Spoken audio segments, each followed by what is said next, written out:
예루살렘의 지배를 받는 걸 더 이상 받지 않겠다 라고 생각하고 10지파를 모아서 시작한 도시가 북이스라엘이고 그 나라의 도시가 사마리아인데 그들이 사라졌습니다. 어떻게 사라졌는가? 바로 동맹과 함께 사라졌다. 오늘은 사마리아가 동맹과 함께 사라진 얘기를.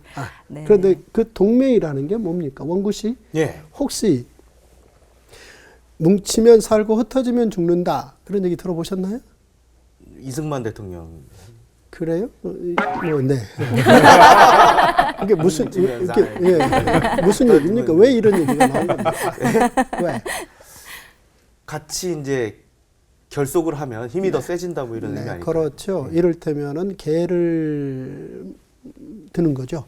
개 모임 해보셨나요, 우리 철영 씨? 아니요, 안 해봤습니다. 예. 개 모임은 왜 하는 겁니까? 목돈 말이에요. 네, 그렇죠. 작은 어떤 여행이라도 한번 하고 싶은데 매일 벌어서 쓰다 보면은 그 비용이 따로 축적이 안 된단 말이죠. 그런데 이제 개모임 하면은 서로 힘을 합해서 조금씩 모아주게 하잖아요. 이걸 이제 달리 표현하면 네트워크 한다고도 하죠. 요즘 이제 네트워크 하는 거잖아요. 근데 이걸 좀 더 키우면 그걸 동맹이라고 말합니다. alliance. 그러니까 동맹. 이 동맹은 나라와 나라 사이에 있는 겁니다. 규모의 문제일 뿐 내용으로 들어가 보면 개모임 하는 거하고 하등에 다르지가 않습니다. 자, 이 동맹이라는 말, alliance라는 말, 이게 무슨 얘기냐? 이것은 국제 관계 안에서 발생하는 이야기인데요. 어느 한 나라가 없어지고 싶지 않은 거죠. 그런데 지금 위협받고 있는 겁니다. 주변으로부터. 즉 없어질 위협을 받는 거죠. 이럴 땐 이 위협받고 있는 나라에서 뭘 해야 되겠습니까? 빨리 동맹국을 찾아야 되는 거죠. 제3의 동맹국을 찾아서 힘을 모으는 거죠. 힘을 모으면 위협하는 나라가 그 힘 앞에 위협을 줄이게 되고 생존이 가능한 거죠. 그래서 나라가 이를테면 10년, 100년, 1000년을 간다는 이야기는 여러 가지 요인이 있겠습니다만 그 안에 들어가 보면은 사실은 생존 전략의 동맹이 아주 핵심으로 들어있다. 이렇게 보시면 되겠습니다.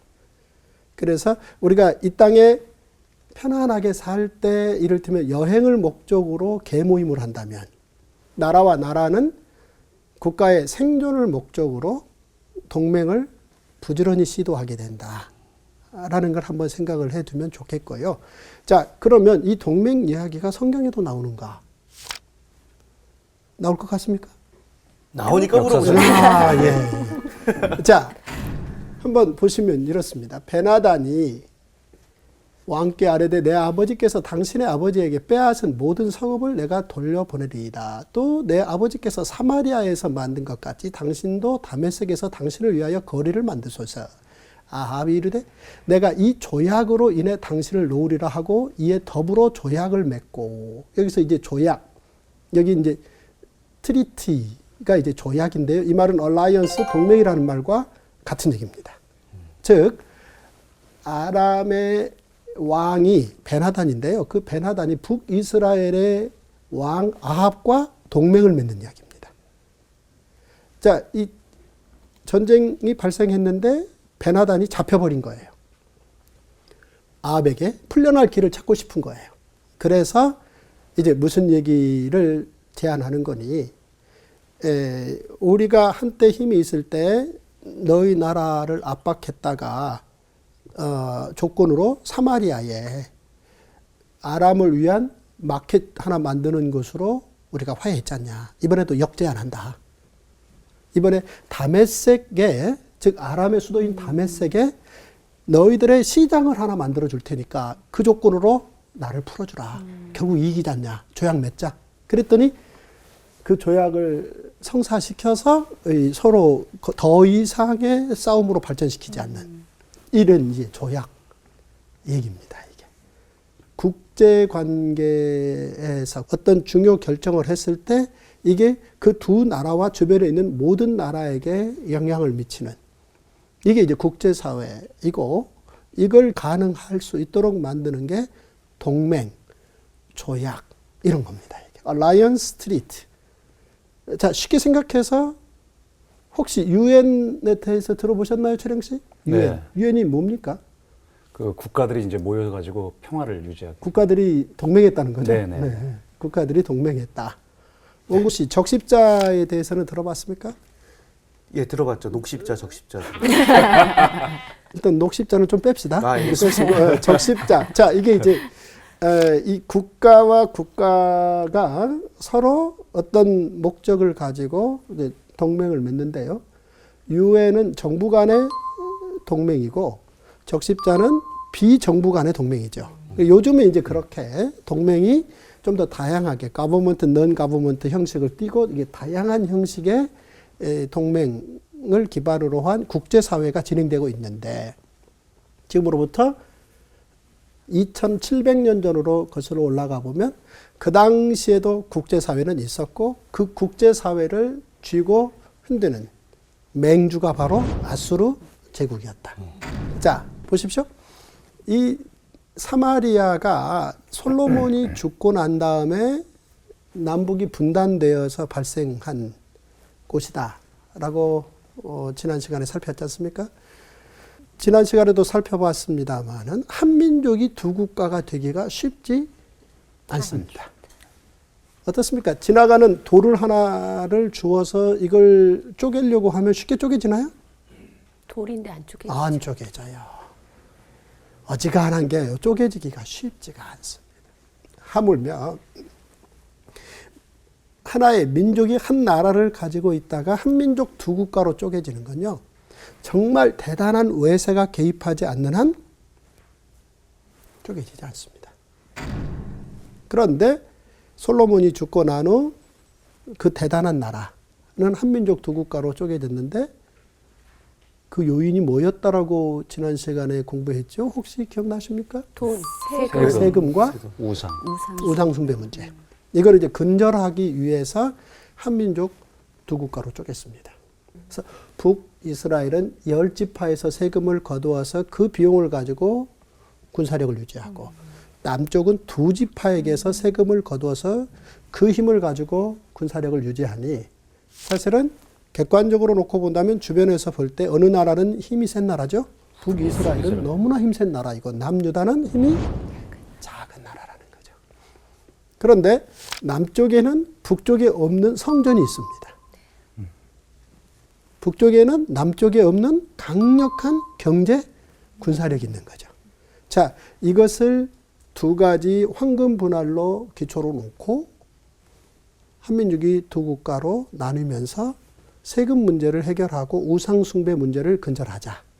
이게 외세가 개입되지 않았지만 솔로몬이 죽고 난 후 남북이 분단된 나름의 중요 이유였다는 거죠. 그런데 결국 북이스라엘은 분단된 지 200년 만에 사라져 버립니다.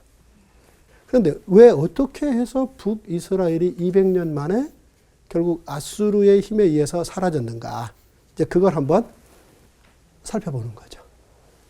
자, 한마디로 결론부터 말씀드리면 사마리아가 200년 만에 동맹과 함께 사라져 버렸다는 거죠. 자, 동맹을 왜 맺는다 그랬습니까? 살아남기 위해. 살아남기 위해서. 자, 그러면 굉장히 역설적 이야기죠. 아니, 사마리아가 그렇게 동맹에 능했다면 오히려 지금까지 살아 있어야 되는 거 아니냐. 그런데 왜 사마리아가 동맹과 함께 사라졌느냐. 근데 이게 성경이 그 부분을 집중적으로 기록한 아주 중요한 이유다라는 것을 오늘 한번 생각을 해보는 거죠.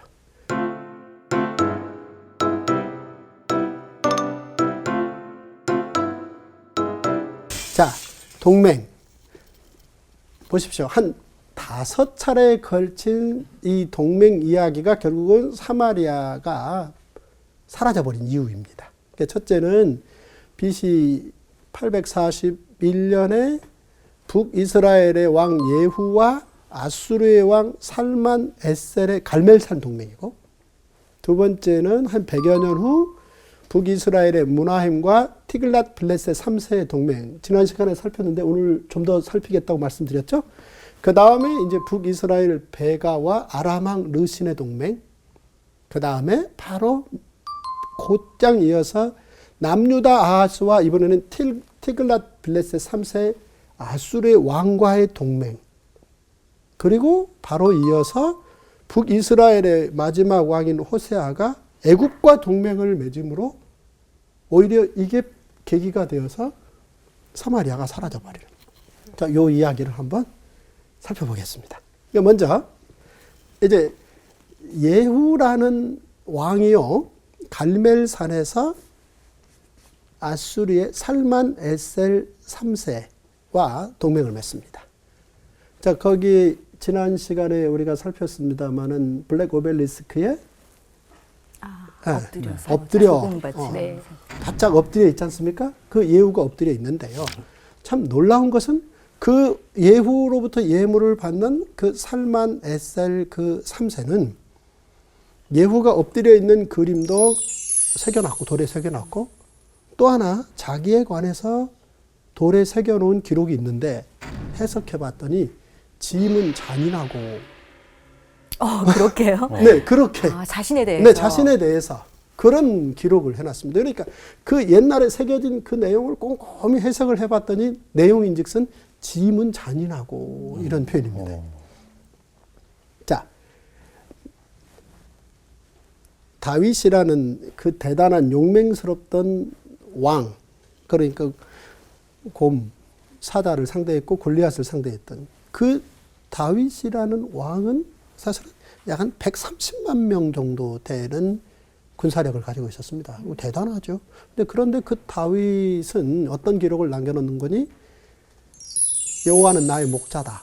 근데 그런 기록을 남겼습니다. 그러면 여호와가 목자면 자신은 뭐라는 겁니까? 양. 양.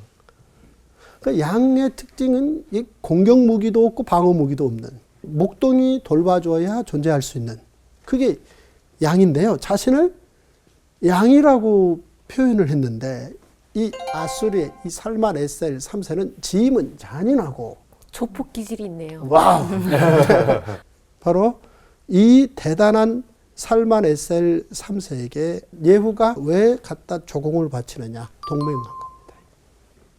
근데 그 동맹을 바친 자리가 놀랍게도 갈멜산입니다. 그래서 이제 갈멜산 동맹이라 그랬고 이 동맹이 북이스라엘의 멸망의 첫 단계라 그랬는데 왜 그런가? 그 이유는 이렇습니다. 그 갈멜산 하면은 뭐가 생각나죠? 그 엘리야의 네, 엘리야의 싸움이 생각나죠. 네. 뭐 했습니까? 갈멜산에 최려우시 불이 내려주고요. 싸웠습니다. 네, 그리고 이제 돌이 네. 그러니까 정말 외로운 싸움이었습니다. 왜냐하면 저쪽 아합 왕이 이끄는 바알과 아세라 선지자들 포함하면 850명이고 엘리야 한 사람이었고요. 물론 너무나 많은 관중들이 있습니다. 엘리야가 그 갈멜산을 싸움판으로 정하고 그걸 만든 거죠. 그리고 엘리야가 이기자, 즉 하늘에서 불이 내려오자 주변에 있는 어떤 사람이 한 마디 툭 던졌습니다. 엘리야. 이게 무슨 뜻이죠? 엘리야. 또 한 사람이 엘리야, 엘리야, 엘리야, 엘리야. 갑자기 기세를 얻었네요. 네, 그 말은 여호와는 하나님이다. 네. 여호와는 하나님이시다. 이게 커지면서 엘리야가 그 모든 군중들을 자기 편으로 싹 만든 거죠. 그리고 그 힘을 가지고 아합이 이끌고 있는 바알과 아세라 선지자를 쳐서 이긴 겁니다. 자, 그런데 이 싸움을 끝으로 북이스라엘을 새롭게 할 수 있는 대단한 나라로 만들 수 있다라고 생각했는데 이세벨에게 발이 걸려서 넘어져 버립니다. 그리고 결국은 이제 엘리야는 엘리사에게로 선지자의 바톤을 넘기죠. 그리고 그 엘리사 선지자가 선지 생도들을 어렵게 키워요.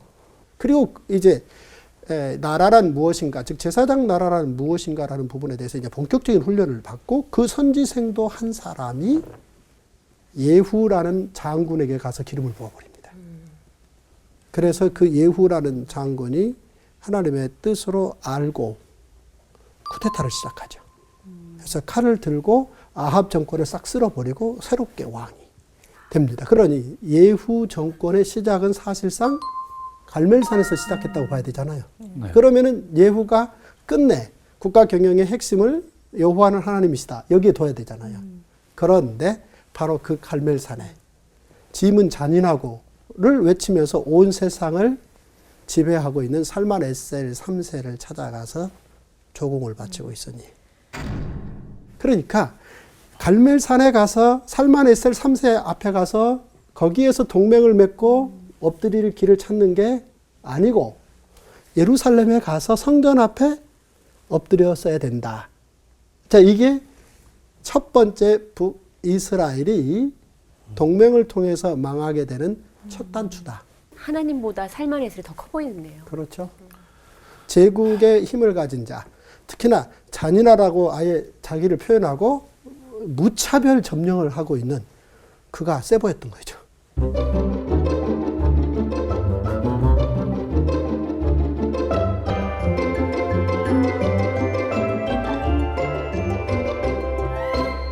이게 이제 1차 동맹 이야기고요.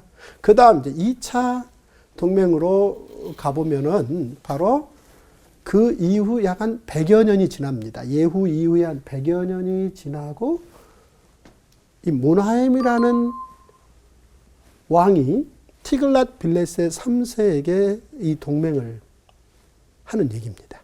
이 티글랏 빌레셋 3세는 이제 정말 본격적으로 아수르를 명실공히 세계 대제국으로 세운 아주 대단한 왕인데요. 이 티글랏 빌레셋에게 모나헴이 동맹을 맺습니다. 내용을 보시면 이렇습니다. 아수르 왕 불이 와서 그 땅을 치려하며 모나헴이 은 1000달란트를 불에게 주어서 그로 자기를 도와주게 함으로 나라를 자기 손에서 굳게 세우고자 하여 그 은을 이스라엘, 자, 그 다음 읽어주세요. 모든 큰 부자에게서 강탈하여. 네. 자, 은 1000달란트를 만드는데 어떻게 만들었다는 겁니까? 부자들한테 강탈. 모든 부자들에게 각 50세겔씩 강탈했다는 겁니다. 그렇게 해서 은 1000달란트를 갖다 주자 이에 아수르 왕이 되돌아갔다는 겁니다. 그러니까 지금 이제 살 길을 열었다는 거죠. 자, 모나헴이 어떻게 아수르와 동맹을 맺었는지 그 얘기하는 겁니다.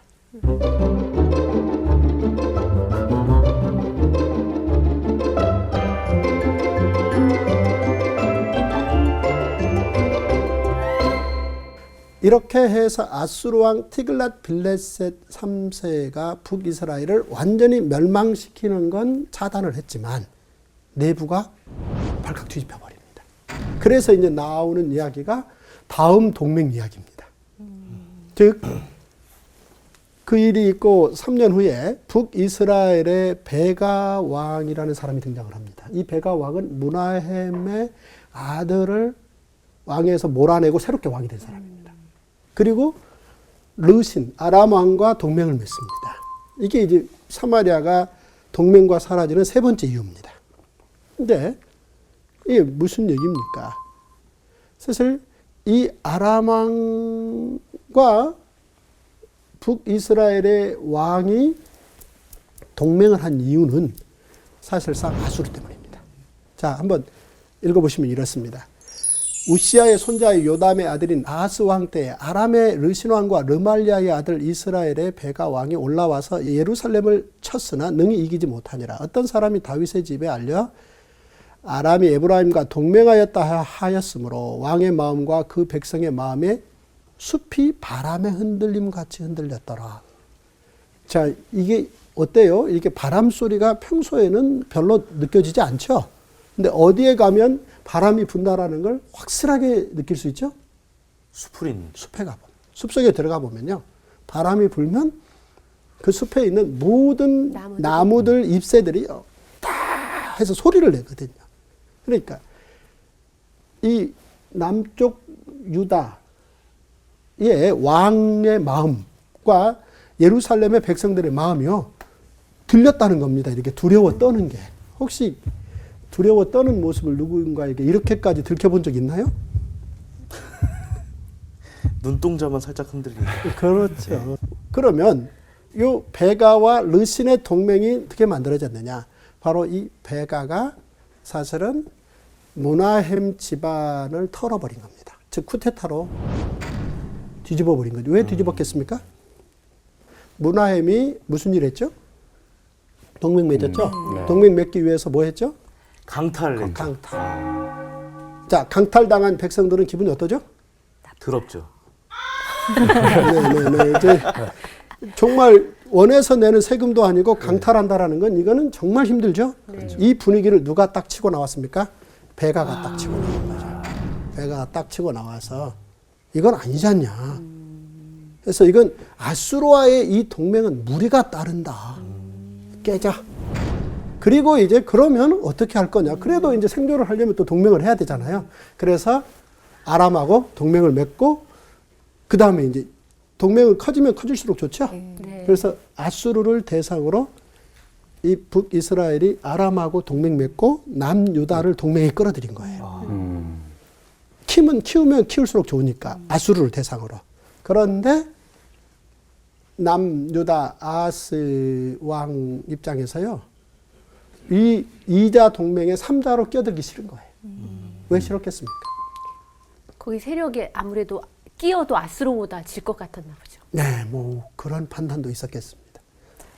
또 하나는요. 북이스라엘과 뭔가 좀 사이가 불편한 사이. 아주 중요한 표현이에요. 사실은 남북이 분열될 때, 한민족 두 국가가 될 때 외세가 개입하지 않았다고 그랬죠. 내부의 그 세금 문제와 우상숭배 문제라는 거잖아요. 그러니까 이 문제를 해결함으로 오히려 갈수록 사이가 좋아질 수 있는 길을 선택한 겁니다, 사실은. 그러니까 외세가 개입했다는 얘기는 외세 개입이 계속 손이 들어가는 한 한민족 한 국가가 될 수는 없죠. 그런데 외세가 개입되지 않았다는 얘기는 뭔가 길이 있다는 거잖아요. 그래서 북이스라엘과 남유다는 한민족 두 국가의 시스템은 갖추되 사이는 괜찮아지게끔 되어 있습니다. 그 고리가 1년 3차례 명절을 함께 보내는 겁니다. 유월절, 오순절, 초막절이라 그러는데 이게 제사장 나라의 아주 중요한 핵심 명절입니다. 그래서 명절 함께 보내기 전제죠. 그런데 이게 지난날 사이가 안 좋았던 거예요. 내내. 그러니까 남유다를 끌어들이고 싶었는데 남유다가 북이스라엘과의 오래된 좋지 않은 관계를 기반으로 빠지려고 하니까 오히려 이 두 동맹이 예루살렘을 치러 온 거예요. 왜냐하면 아수르 내려왔을 때 뒤에서 맞을 수 있잖아요. 그러니까 이제 남유다의 왕의 마음과 백성들의 마음은 막 떨리는 거예요.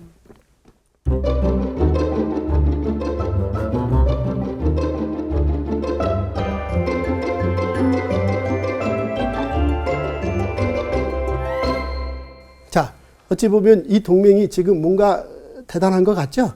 그런데 이 베가와 르신의 동맹이 다음 동맹을 촉발시킵니다. 보십시오. 그 다음 동맹은 이제 이 아하스와 티글랏 빌레세 3세가 동맹을 맺어버립니다. 자, 동맹을 맺기 위해서 어떤 대가를 지불하느냐. 지난 시간에도 살폈습니다만은 그 동맹을 맺기 위해서 이 일을 한 겁니다. 즉, 성전과 왕궁의 곳간에 있는 은금을 다 내어다가. 네, 어디로 다 갖다 바칩니까? 아수르로 다 갖다 바치는 거죠. 그리고 아수르의 티글랏 빌레세 3세에게 우리 좀 도와달라. 라고 이제 제안을 하는 거죠. 그러니 아수르의 티글랏 빌레세 3세는 너무 잘 된 거죠. 네. 왜요? 전쟁의 빌미가 생긴 거죠. 와우. 네. 너무너무 지금 아수르의 티글랏 빌레세 3세를 뭐 하고 싶은 겁니까?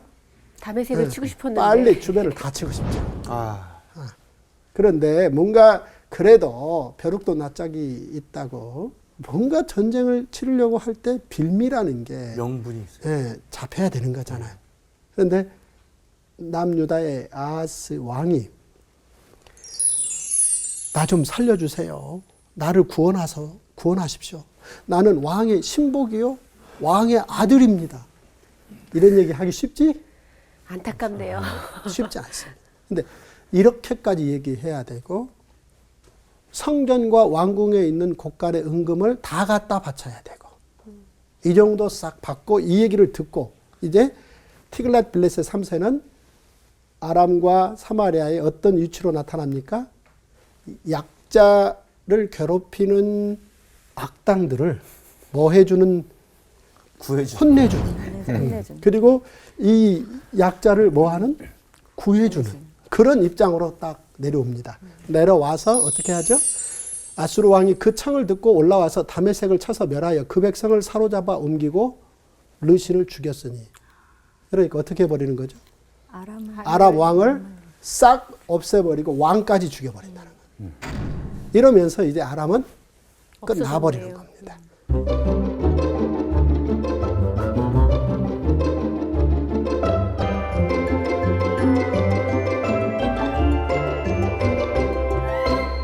이 아수르가 이번에는 아람까지만 없애고 북이스라엘은 이렇게까지 없애지 않고 어느 선으로 가느냐? 자기들이 입맛에 맞는 왕을 갖다가 세웠으니 이 왕이 바로 호세아입니다. 역사에서 보면은 이제 200년 만에 마지막 왕이 됩니다.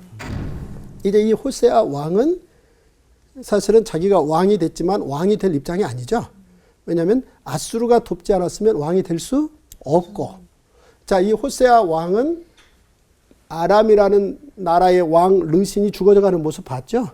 그러니까 아수르가 어떤 나라인지 명확하게 알고 그 배경과 그 지지 위에 왕이 되었습니다. 그렇다면 한마디로 이 호세아 왕을 뭐라고 표현하면 딱 좋겠습니까? 아수르의 꼭두각시. 꼭두각시가 뭐죠? 하라는 대로 하라는 대로 하는 꼭두각시. 꼭두각시입니다. 그런데 이 꼭두각시 왕 노릇하는 호세아가 또 동맹을 추진합니다. 무슨 동맹인지 이제 한번 보십시오. 아수르 왕 살만에셀이 올라오니 호세아가 그에게 종이 되어 조공을 드렸더니, 그러니까 아수르에게 이제 꼭두각시 노릇한다는 거죠. 그런데 꼭두각시 노릇을 하다가 애굽 왕에게 동맹을 청합니다. 그러니까 이 꼭두각시 노릇을 하는 게 견딜만 하다는 겁니까? 결코 견딜 수 없다는 겁니까? 견딜 수 없다. 결코 견딜 수 없게 요구하는 겁니다. 그러니 결국은 호세아는요, 애굽 왕하고 동맹을 체결을 하죠.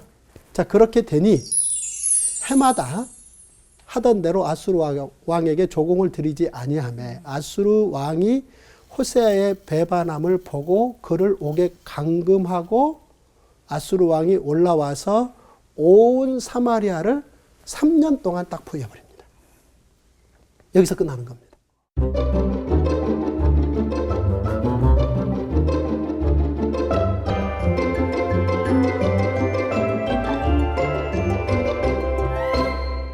그러니까 이제 이게 제 5차 동맹인데요. 결국은 호세아가 사마리아의 생존을 위해서 아수르의 위협으로부터 벗어나기 위한 동맹으로 애굽 동맹을 추진했다가 이제 이게 빌미가 되어서 아수르 왕의 군대들이 와서 사마리아를 3년을 딱 포위를 합니다. 그래서 3년 만에 아수르가 사마리아를 점령하고 약간 2만 7천 명의 귀족들만 뽑습니다. 똑똑한 사람들. 그러니까 사마리아를 200년 동안 이끌어왔던 그 노하우를 가지고 있는 대단한 사람들만 싹 선별을 해서요. 이들을 아수르 느느웨의 수도 근처에 있는 주변에 있는 모든 도시로 흩어버립니다. 그리고 그 연봉 10억짜리 정도의 능력이 있는 2만 7천 명의 대단한 리더들이 빠져버린 자리에 아수르보다 더 먼 곳에 있는 바벨론의 귀족들, 그 정도 실력이 있는 사람들, 그 정도 숫자를 끌어다가 사마리아에 집어넣습니다. 자, 보십시오. 3년을 포위했다는 얘기는 아수르 쪽에서 뭐 했다는 거죠? 달리 표현하면 무슨 얘기가 되겠습니까? 호구씨. 돈을 썼다는 거죠. 와우. 자, 성을 포위한다는 얘기는 군인들 한두 명으로 되는 게 아니죠? 네. 그러면 그 많은 군인들을 유지를 하려면 뭐 해야죠? 식량이 들어가죠. 식량. 또요? 월급. 오, 예스. 식량, 월급. 이게 이후에 이제 다음 시간에 보겠습니다만은 아수르군이 18만 5천 명이 예루살렘을 포위한다는 얘기가 이제 다음 시간 얘기거든요. 그렇다면 최소 그 정도 이상의 군대인데 이 정도 군인들을 하루 먹이는 군량미요. 이들 1년 주는 군인 월급이요. 그러니까 사마리아를 3년을 포위했다는 얘기는 상상 초월할 만한 돈을 들였다는 거죠. 국방 예산을 다 썼겠네요. 돈 많은 돈을 쓰는 거죠. 근데 그 많은 투자를 했다는 얘기는 그만큼 뭐 하고 싶은 겁니까? 갖고 싶다는 거. 그것에 헤아릴 수 없는 더 많은 액수를 가지고 싶다는 거죠. 그 많은 돈을 거기에 썼다는 얘기는.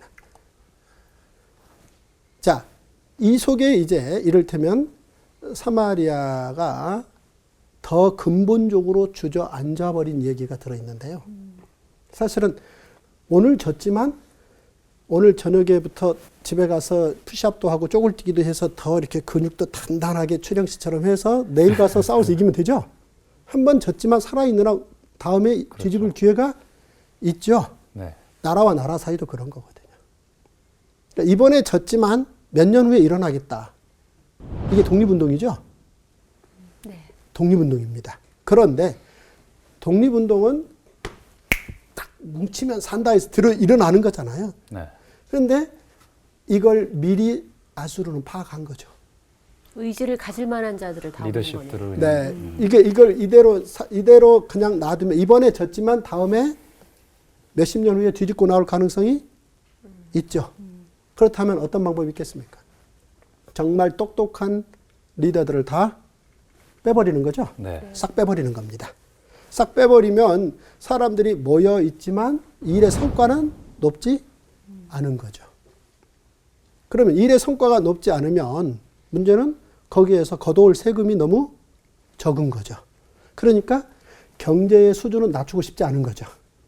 따라서 저 멀리 있는 직선거리로 약 한 800여 킬로 그렇게 멀리 떨어져 있는 그런 멀리 있는 타 민족의 똑같은 수준의 리더들을 강제로 끌어다 그 안에 집어넣는 거죠. 그래서 이들이 거기 들어와서 이 경제 주도권을 갖는 거죠. 그러나 이들은 아수르로부터 독립까지 추진시켜 갈 필요는 없죠. 왜? 어차피 자기 민족 아닙니다. 이들은 잘 먹고 잘 살면 되는 겁니다. 자, 이 이해관계가 맞아 떨어지는 거죠. 해서 그들이 시간이 지나면서 자연스럽게 결혼이 생기겠죠. 네. 그래서 사마리아 도시는 새로운 인종들이 하나하나 생겨나기 시작하는 거죠. 이게 바벨론의 티글랏 빌레세 3세의 아수르여 영원하라. 이 꿈을 이루기 위한 아수르 제국의 정책이었다. 그러니까 보십시오. 이전에 애굽이여 영원하라를 꿈꾸고 영아들을 나일강에 던지는 일이 있었다 그랬잖아요. 그런데 끝나버렸잖아요. 그런데 아수르는 민족의 경계를 그렇게 제국의 강제적 힘으로 섞어버리는. 그래서 거기에서 끊임없이 세금은 더 많이 가져가다. 다 가져가는 겁니다. 하지만 그들이 결코 독립할 수 없도록 만들었다. 민족성을 아예 말살시켰네요. 말살시켜. 네. 이래서 800년 갑니다. 이야. 이게 아수르 제국의 정책이었고, 그리고 이 안에 들어가 보면 결국은 바로 이렇게 동맹, 사마리아는 살아남기를 몸부림을 쳤지만 불과 200년 만에 이런 동맹들을 통해서 오히려 살아남기보다는 오히려 아웃돼 버리는. 그리고 아수르의 손안에 들어가서 멸망해버렸다는 겁니다. 근데 여기에서 다시 한번 풀은 마르고 꽃은 시드나 주의 말씀은 영원하다. 자, 성경이 왜 이 얘기를 다 기록했느냐? 그 이유는 사실은 바로 사마리아가 예루살렘과 함께 3대 명절, 유월절, 오순절, 초막절을 지켜가면서 나누는 나라. 그러니까 백성들로부터 강탈해서 갖다 바치는 그런 조공으로 생존을 꿈꾸는 나라가 아닌 반모퉁이 일부를 나누어서 거류민과 객과 고아와 타국인들에게 나누는 나라. 이게 국가의 그 사마리아의 존재 목적이었다는 거죠. 근데 이걸 놓아버린 거죠. 놓고 다른 생존의 방식을 추구했다. 결국 그것 때문에 사마리아는 동맹과 함께 사라져버렸고 800년 사라진 뒤끝에 우리 예수님이 하나님의 은혜로 이거는 기적이죠. 이 기적으로 그 사마리아를 다시 하나님 나라 안에 포함시킨다. 이게 온 유대와 예루살렘과 유대와 사마리아와 땅끝까지 이 말이 되겠습니다. 그래서 그래서 사마리아. 결국은 이제 사실은 하나님의 큰 어떤 은혜의 교회 그 안에 800년 만에 사라진 지 800년 만에 다시 그들이 들어왔다. 라는 이야기가 되겠습니다. 이제 다음 이 시간에는요. 더 구체적으로 들어가서 이제 예루살렘과 아수르와의 관계를 본격적으로 다루면서 어떻게 하나님께서 결국은 아수르를 덮었으며 결국은 하나님의 제사장 나라 경영은 지속했는가 이런 부분들을 살펴보겠습니다. 네, 야,